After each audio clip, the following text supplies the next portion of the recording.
এর আগে একটা ভিডিওতে দেখিয়েছি যে অন্য একটা জমিতে সর্ষে যাচ্ছে, আর এইটা হচ্ছে আরেকটা জমিতে সর্ষে যাচ্ছে। আমাদের মোট ৩টে ফালিতে আমাদের সর্ষে লাগানো ছিল। মোটামুটি আমাদের সবগুলো কমপ্লিট হয়ে গেছে। এই শস্যটার নাম হচ্ছে তরি শস্য। তরি শস্যটা এবছর আমরা লাগিয়েছি, কারণ যেহেতু আমাদের ধান চাষ করতে হবে সেই জন্য আমরা তরি শস্য লাগিয়েছি।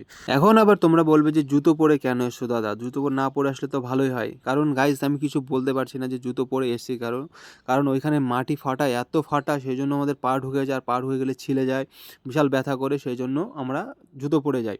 আর এই দেখো, এই বলতে বলতে এদিকে আমরা সর্ষে সব আমরা মাঠের থেকে বাড়ি নিয়ে এসেছি।